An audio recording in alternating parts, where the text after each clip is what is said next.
Hi editors, I want to show you how to make this light leak transition in Premiere Pro less than 1 minute. To begin, go to Effect Controls panel. Click on New Item button, select Adjustment Layer and click OK. Then drag the adjustment layer above your clips. Right-click on the adjustment layer.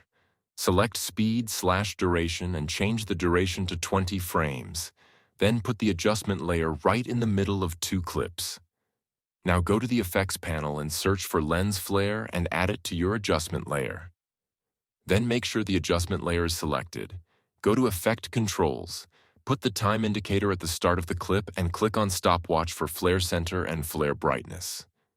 Click on the lens flare. Go to Preview window and drag this handle to the top left corner. Then move to the end of the clip and drag the handle to the bottom right corner. And click on Add/Remove Keyframe for flare brightness. Now go to the middle of two clips and change the flare brightness level to 180.